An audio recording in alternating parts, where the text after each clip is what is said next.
Bom dia, meus amigos, paz no seu coração. Hoje é dia de comparação entre Mateus, Marcos e Lucas, relembrando aos novos que é uma comparação cronológica.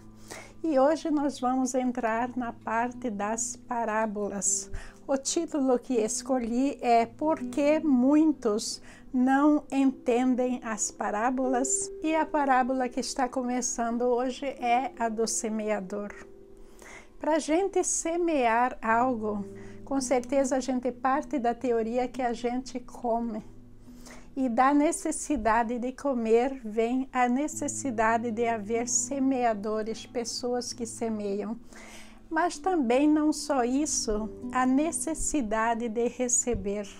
Porque se a gente pensar bem, todo mundo que é agricultor, ele vai colocar a sua sementinha lá no solo, mas ele não tem certeza se essa semente vai germinar ou não. Quem vai dar a graça da germinação de uma colheita maravilhosa, com certeza é Deus, porque o agricultor por si só não pode decidir isso. A parábola e uma alegoria geralmente são confundidas, mas não é a mesma coisa, porque a alegoria é algo em que o homem escreve, é algo escrito num livro de ficção. Por exemplo, não sei se vocês leram a história do Homem de Lata. Essa história, não sei se é traduzido assim no Brasil. Essa história parece ser sobre o Homem de Lata, mas por trás de tudo isso está o desenvolvimento tecnológico do mundo. É uma ficção. Já a parábola não é escrita como a alegoria. A parábola é uma história contada verbalmente. Tá certo que as parábolas estão escritas na Bíblia, as parábolas de Jesus, mas antes de terem sido escritas, Jesus as falou, contou aquelas histórias verbalmente. Não se esqueçam de se inscrever no nosso canal, curta, comente e compartilhe. Muito obrigada, Deus lhe pague. A alegoria do Homem de Lata trouxe um significado escondido. Já a parábola é uma história contada com o interesse da pessoa tirar algum significado moral ou espiritual. Mateus 13:34 está dizendo: Jesus sempre usava histórias e comparações como essas quando falava às multidões.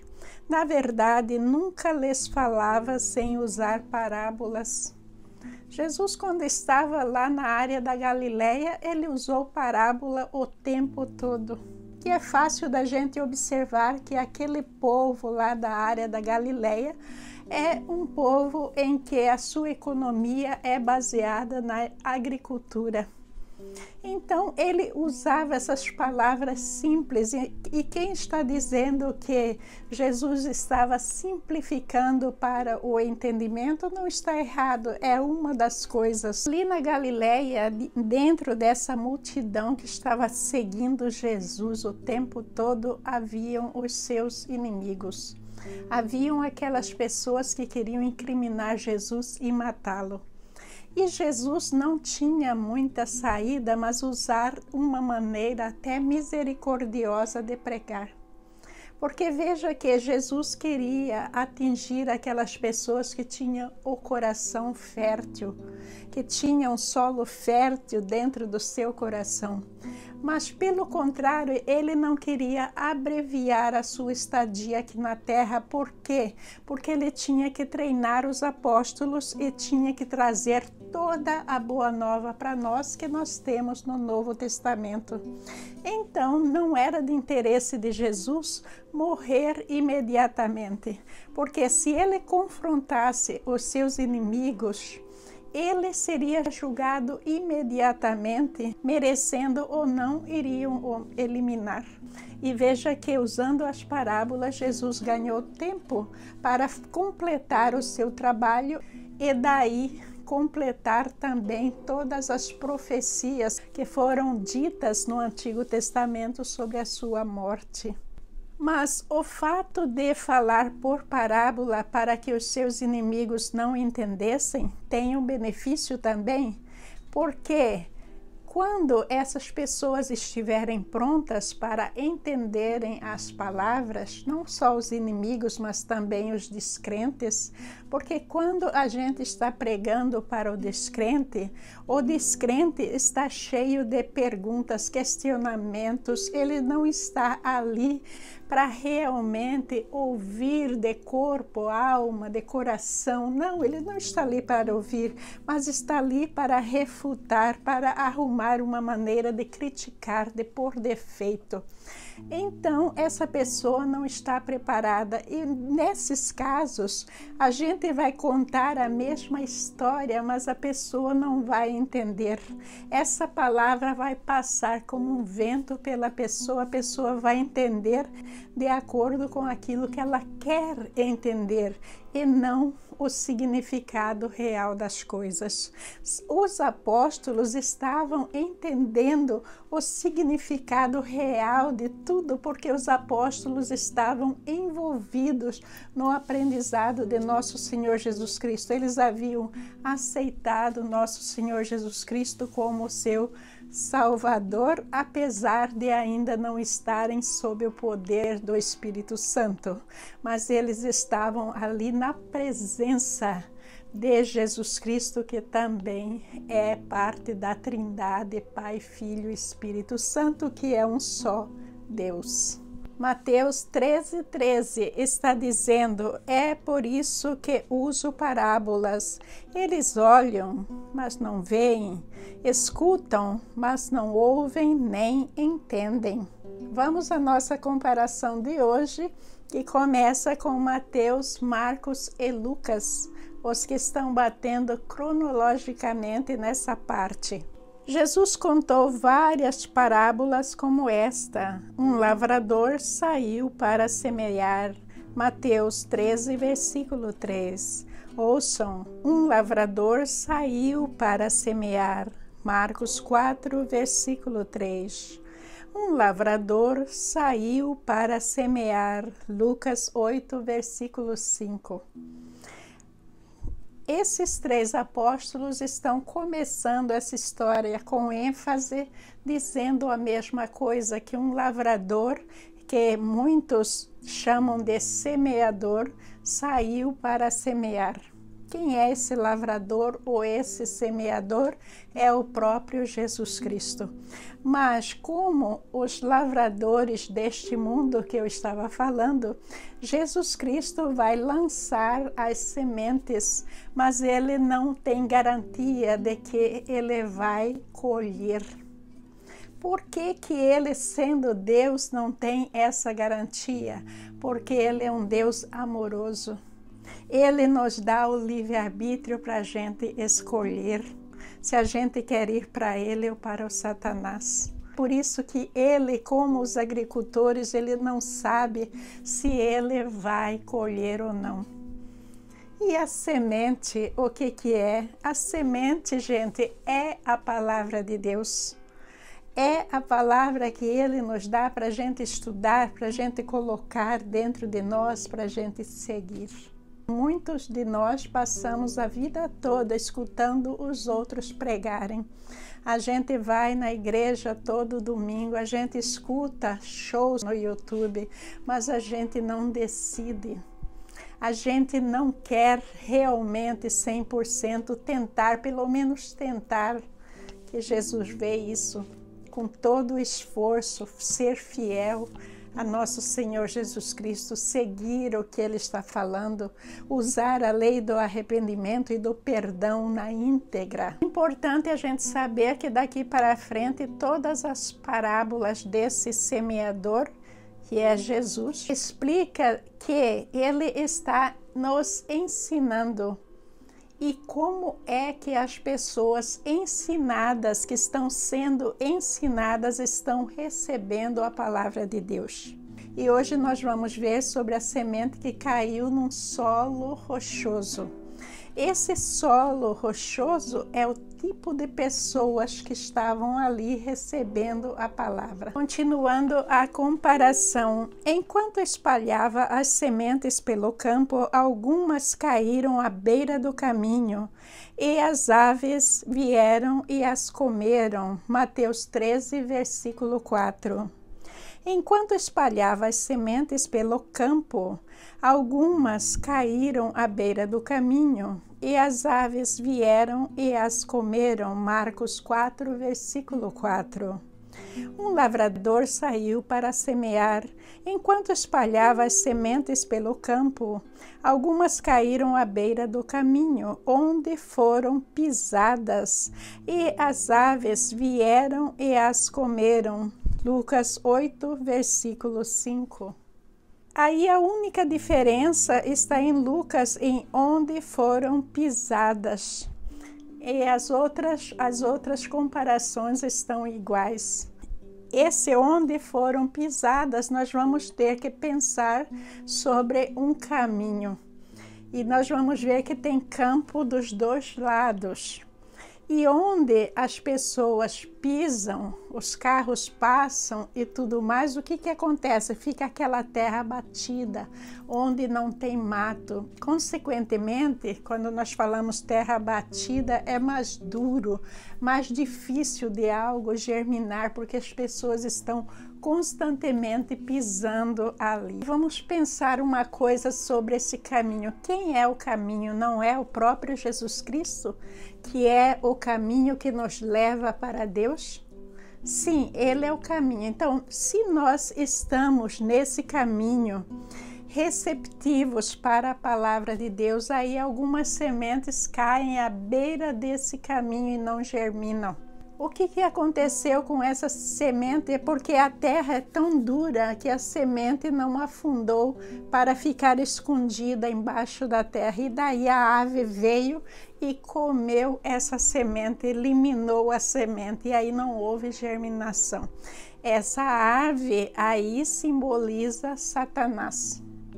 E veja, gente, sempre que a gente está no caminho de Deus, o Satanás está sempre procurando uma maneira de nos desviar desse caminho. Ele não quer que as pessoas vão para Deus. Ele se rebelou contra Deus. Ele continua contra Deus e quer trazer as pessoas a aceitarem aquilo que ele acha que é o mais acertado.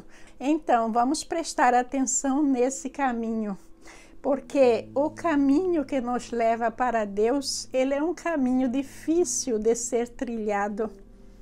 E para a semente cair e germinar ali, a recepção de quem está nesse caminho tem que ser uma recepção muito boa. A pessoa tem que estar certa daquilo que ela está fazendo, principalmente no que diz respeito ao conhecimento da palavra de Deus, porque a semente é a palavra de Deus, que a pessoa vai estudar, vai entender e aplicar na sua vida. Aí quando Satanás vem querer dizer, contar historinhas, dizer que não é bem assim, a gente sabe o que é, por quê? Porque essa semente está em nós, essa semente está germinando em nós. Nós estamos receptivos para Deus, não para as forças satânicas.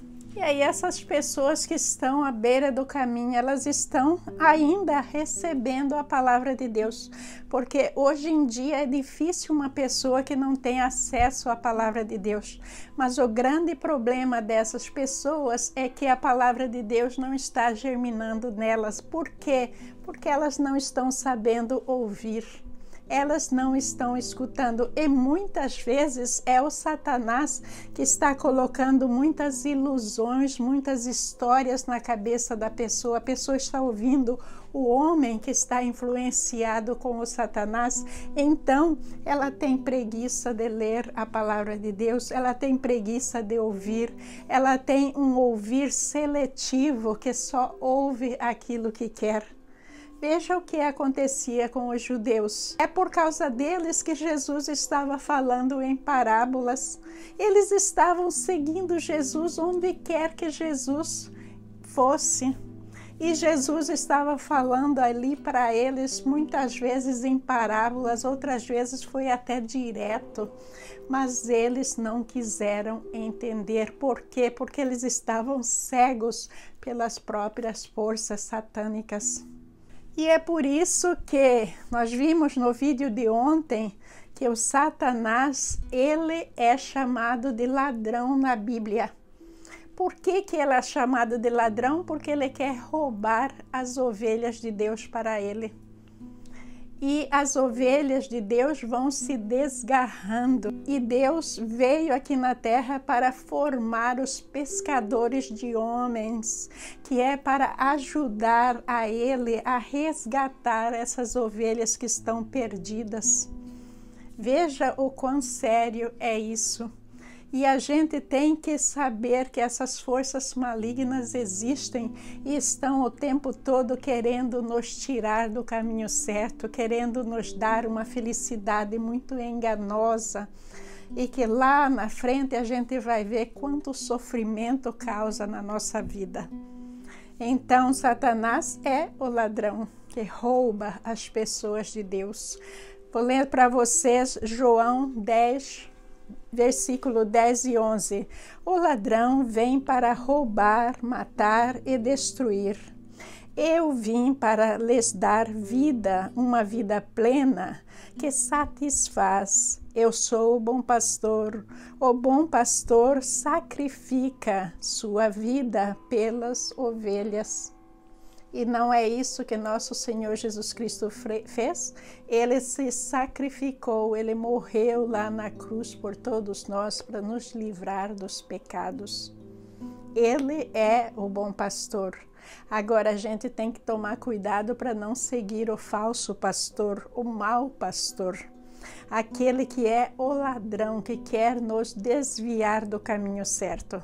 Aí, 2 Coríntios 4:4 está dizendo: o Deus deste mundo cegou a mente dos que não creem, para que não consigam ver a luz das boas novas, não entendendo esta mensagem a respeito da glória de Cristo, que é a imagem de Deus.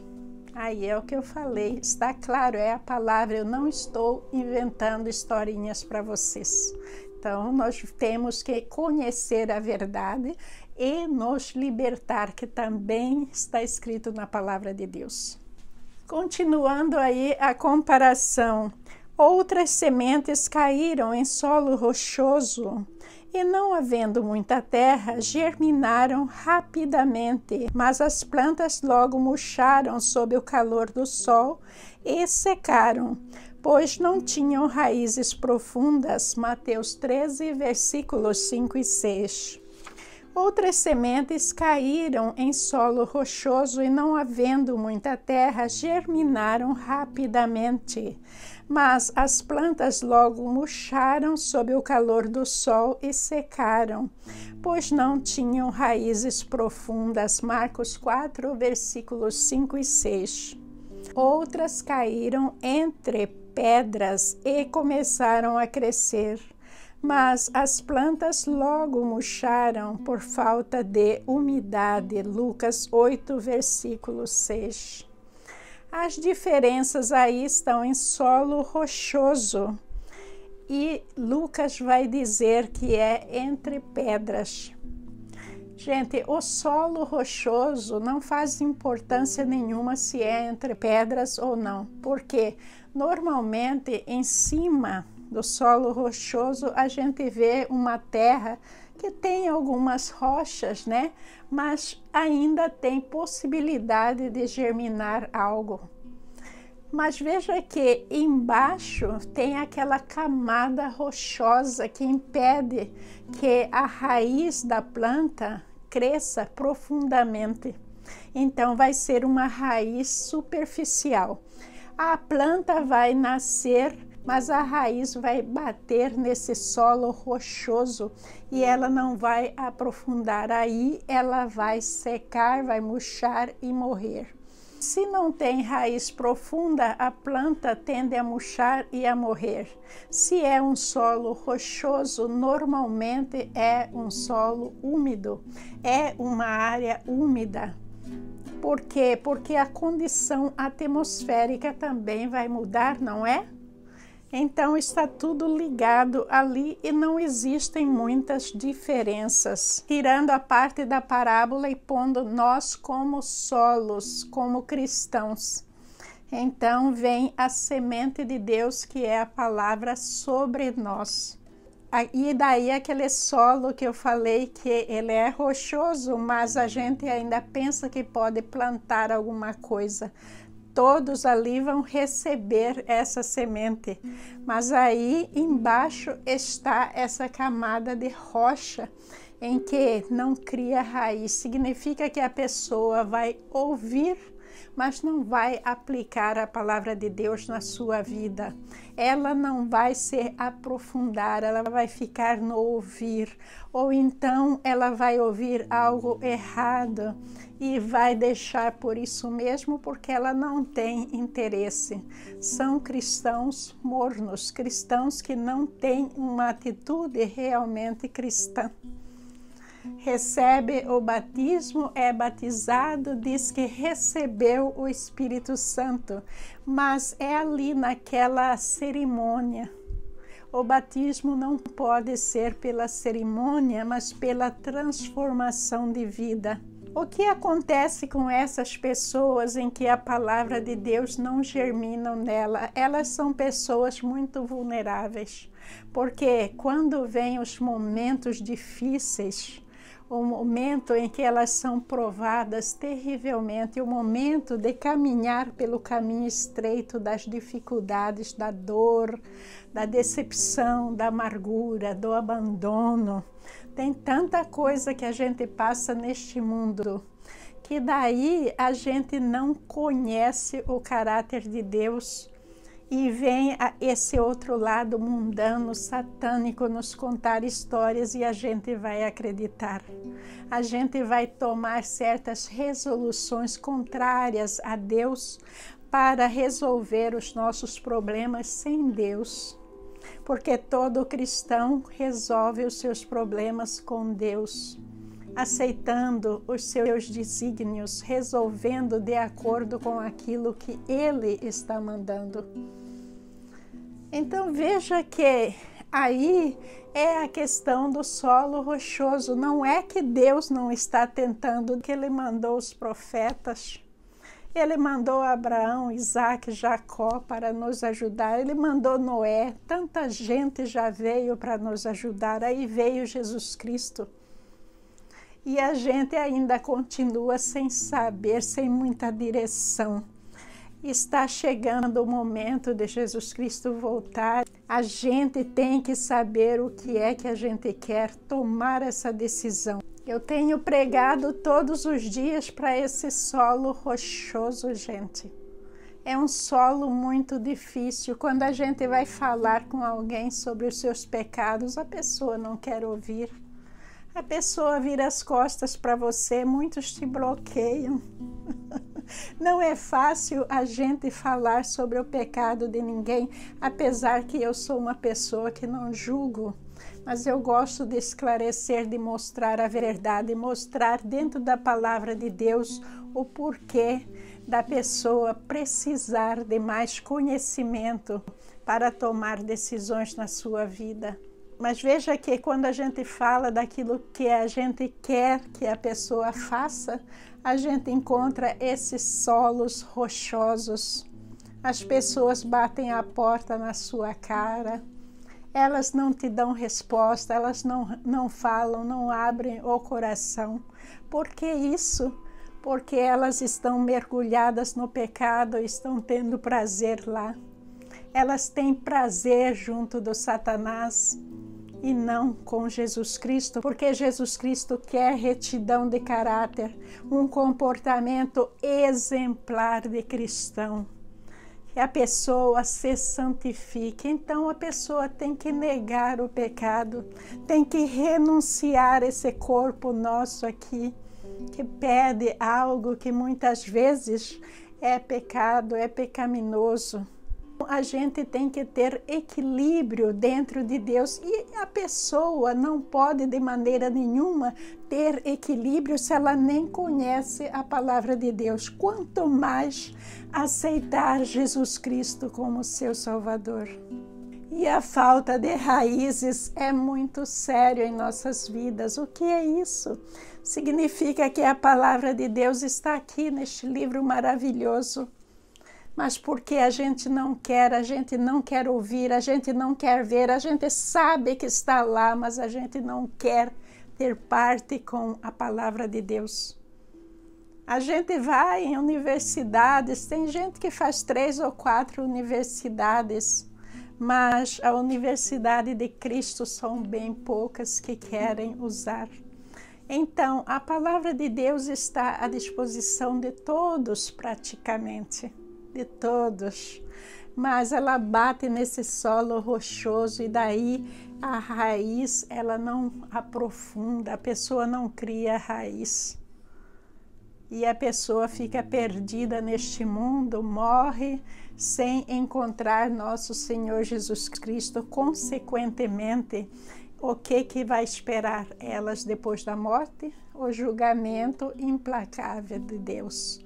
Elas vão perder a oportunidade de redenção que é enquanto a gente está vivo, não depois que a gente morreu.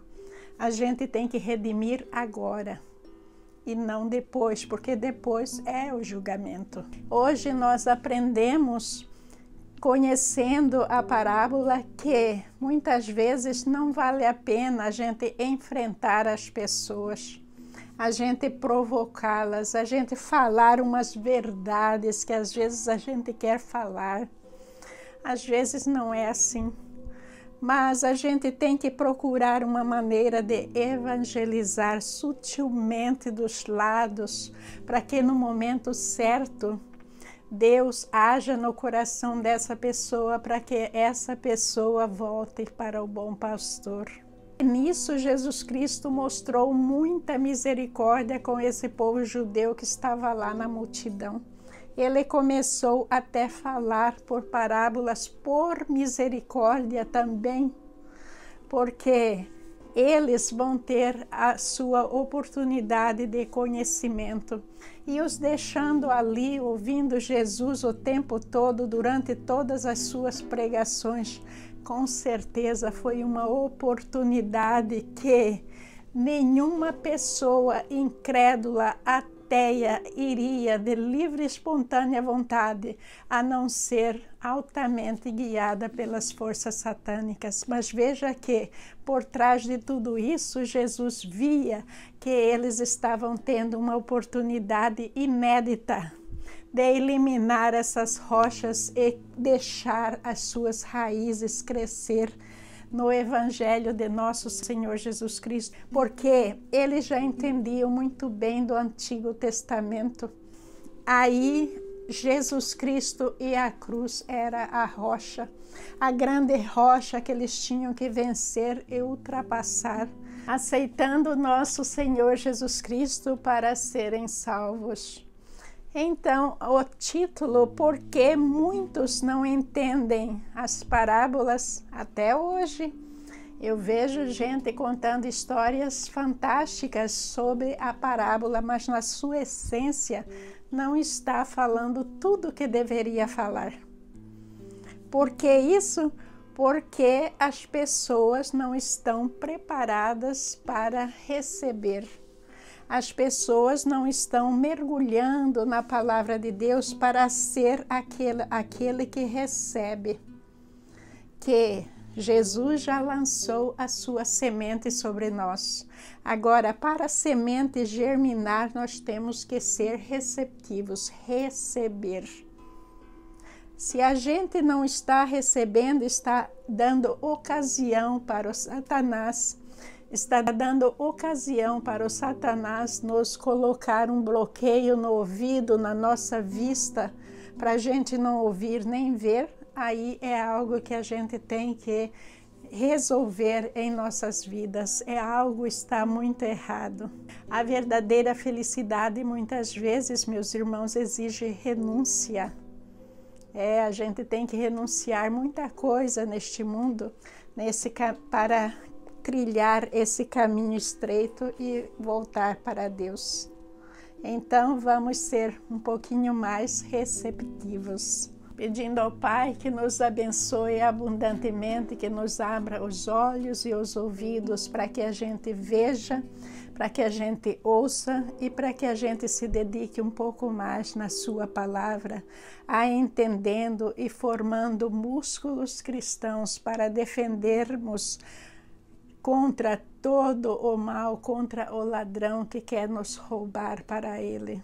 Senhor Deus, fortaleça a nossa fé, ajuda-nos na caminhada do dia a dia para que a gente não desvie desse caminho maravilhoso, mesmo que neles encontremos pedras, encontremos solos batidos, difíceis de germinação, mas com a sua ajuda, meu Pai, nós venceremos qualquer problema que encontrarmos no caminho.